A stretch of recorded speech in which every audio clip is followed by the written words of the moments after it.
구독, 알림 설정까지 부탁드립니다.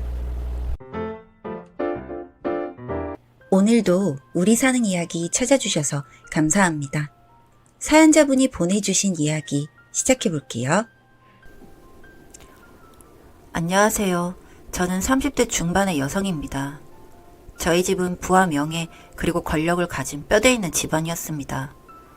어딜 가나 대접을 받았고 명절이나 크리스마스에는 보육원에 기부도 하고 겉으로는 노블리스 오블리제를 실천하는 그런 집이었습니다. 그러나 실체는 아주 달랐습니다. 부모님은 쇼윈도 부부였고 저와 오빠는 배다른 남매였습니다. 오빠의 생모는 템프로라고 하는 소위 말하는 업소녀였다고 했습니다. 그 사실은 아무도 모르는 집안의 급비사항이었죠. 저도 우연히 알게 되었어요. 문제는 저보다 오빠는 뭐든 잘했고 공부에 대한 재능도 뛰어났습니다. 저는 오빠보다 나은 것이라곤 빼어난 외모 하나뿐이었습니다. 그런데 그게 문제가 될 줄은 미처 몰랐습니다. 제가 사춘기가 되어 2차 성징이 시작되자 오빠의 추행이 시작되었습니다. 처음에는 강제로 스킨십을 하다가 인기척이 들리면 멈추던 정도였습니다. 그런데 부모님이 암투병 중인 할머니 할아버지와 여행을 1박 2일로 다녀오면서 비극은 시작되었습니다. 제 나이 15살, 오빠는 19살이었습니다. 전 무용과 레슨 때문에 같이 동행을 못했고 오빠는 고3이라는 이유로 공부한답시고 같이 못 간 겁니다. 그날 밤 전 이복 오빠와 일이 일어나고야 말았습니다. 아무리 싫다고 몸부림을 쳐도 소용없었죠. 그날의 기억은 평생 못 잊을 것 같습니다. 그리고 그 후에도 점점 그와 비슷한 일이 반복되었습니다. 전 점점 정신적으로 피폐해졌고 무용 연습도 예전처럼 열심히 하지 못했습니다. 하지만 오빠는 뛰어난 머리로 명문대 의대에 수석으로 입학을 하게 되었죠. 전 친부모님의 딸이었지만 절대로 그 위를 뛰어넘을 수 없었습니다. 정신과 치료까지 받아가며 겨우겨우 수도권 대학의 무용과로 진학을 했죠. 집안의 모든 시선은 이복 오빠에게 쏠렸고 칭찬과 격려로 이어지는 반면 전 그저 변두리 학교를 다니는 제법 예쁜 여대생일 뿐이었습니다.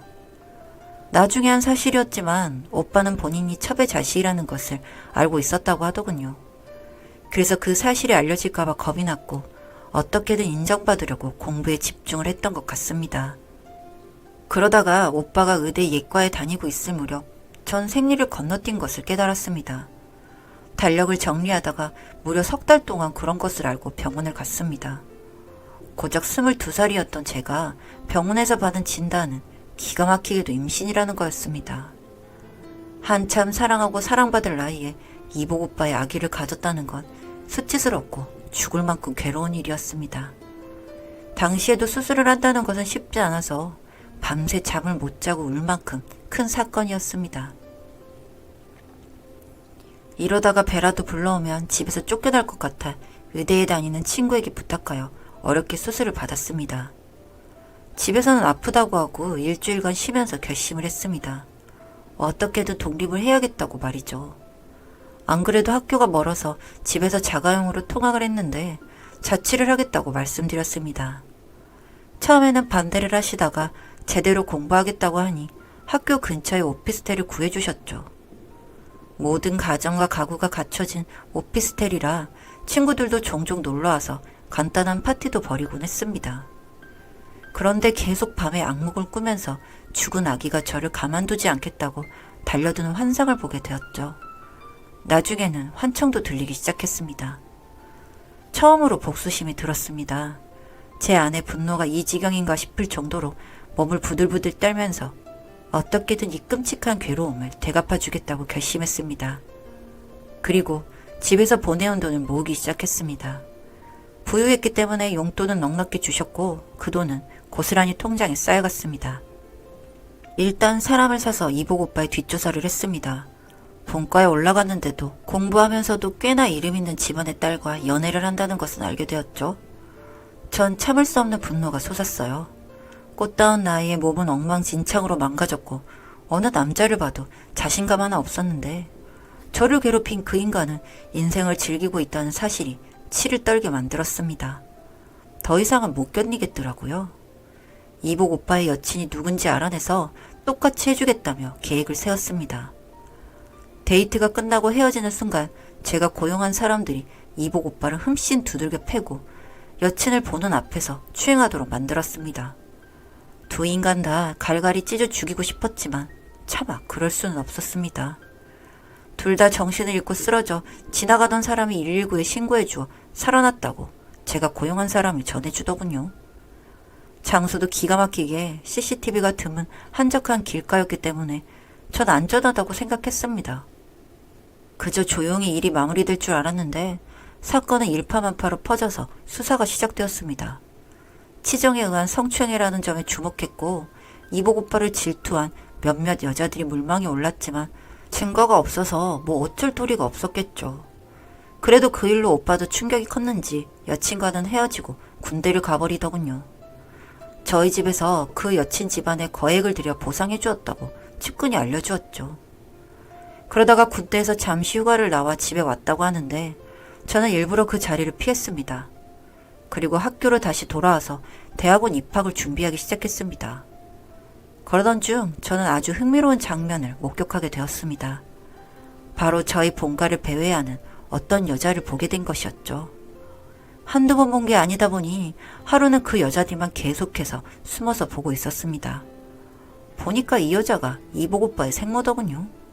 돈이 떨어지니 아버지를 찾아와서 돈을 달라고 요구를 해온 것이었나 봅니다.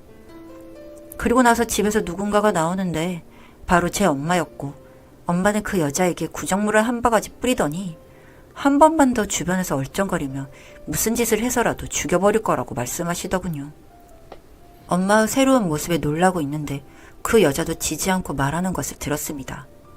자기 아들까지 데려다가 키웠으면 그만한 대가를 치르라면서 그렇지 않으면 아버지가 비리 저지른 것은 다 알릴 것이고 이복 오빠와의 정치까지도 본인이 다 까버릴 거라고 소리를 지르니 엄마는 그 여자를 데리고 집으로 들어가셨습니다.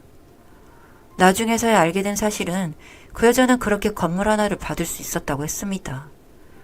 그렇게 그 여자가 한바탕 집안을 쑤시고 있던 날 엄마와 아버지의 싸움이 시작되었습니다. 쇼인도 부부였으니 서로 간에 정이 있을 리 만무해서인지 싸울 때도 급이 달랐습니다. 골프채나 뭐 별것도 아니었죠.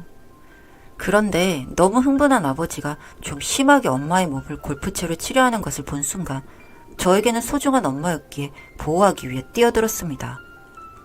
너무 세게 얻어맞아서 있는지 그 이후로는 기억이 없었고 눈을 떠보니 병원이더군요. 비장이 파열돼서 수술을 받게 되었다고 했고요.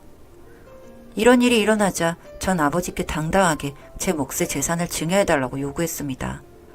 어머니는 제가 살린 거나 마찬가지여서였는지 당장 변호사를 불러서 유언장 변경도 요구하셨습니다. 그렇게 저는 제 몫의 유산과 현금을 들고 미국으로 갔습니다. 모든 것을 잊고 새로 시작하고 싶었으니까요. 한인들이 없는 곳에 터를 잡아 심리상담을 학부로 다시 들어가 공부를 시작했습니다. 한국의 교육 방식과는 자유로운 토론이 저에게 맞았고 어릴 적부터 외국을 자주 드나들어 언어 소통이 활발해서인지 좋은 성적을 받을 수 있었죠. 그리고 좋은 한국인 남자친구를 사귀면서 제 과거는 조금씩 잊혀져 갔습니다. 다만 잃어버린 아이에게 죄책감은 남아있어 그와의 스킨십이 어려웠지만 서서히 극복해 나가며 인간다운 삶을 살아가고 있었습니다. 그리고 그즈음 오빠가 교통사고를 당했다는 소식이 날아왔습니다. 군의관을 마치고 병원에서 일하려던 시기에 음주운전 차량에 몸을 다쳤다고 하더군요. 그렇게 별 대수롭지 않게 입원만 하면 나아서 나오는 줄 알았는데 충격적이게도 그 사고로 하반신 마비가 되었다고 하더군요.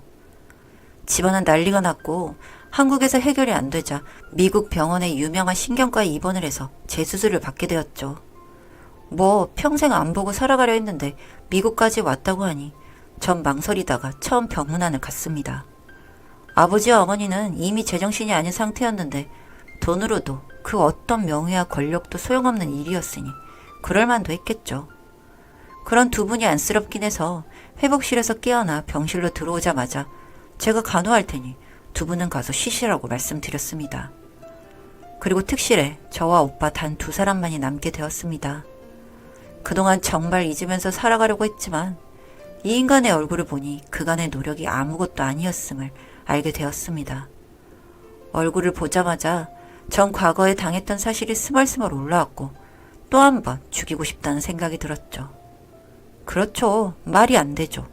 어떻게 그 일을 잊겠습니까? 그래서 그놈에게 말했습니다. 아픈 건 알지만 그래도 나한테 한 번쯤은 미안하다고 사과해야 하지 않겠냐고 물었습니다. 그러자 아무 말이 없더군요. 뭐 저도 대답을 기대하고 물은 건 아니었으니 제 이야기만 했습니다. 죗값이라고 생각하고 살아. 그나마 신께서 살려주셨으니 다행이지. 제 이야기를 듣자 그놈은 그래도 분했는지 눈물까지 흘리면서 어쩔 줄 몰라 하더군요. 화를 내고 싶었겠지만 기운이 있을 턱이 없었죠. 그렇게 전 병실 문을 닫고 나와버렸습니다.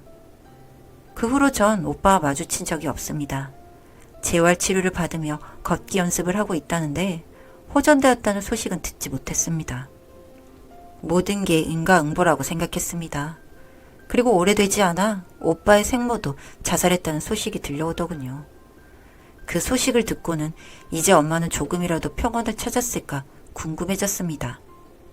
그렇게 저희 집안을 파탄낸 두 인간의 인생은 쓰러져 갔습니다. 전 이제 뒤를 돌아다보지 않으려고 합니다. 앞으로 남은 인생은 앞만 보고 걸어가 보려고요. 그리고 정말 보란듯이 열심히 행복하게 살아갈 것입니다. 그동안 제 마음속에만 품어왔던 이야기들을 다 뱉어버리고 가벼워지고 싶네요. 긴 글 읽어주셔서 감사드립니다. 사연은 여기까지였고요. 우리 사는 이야기 시청해주셔서 감사합니다.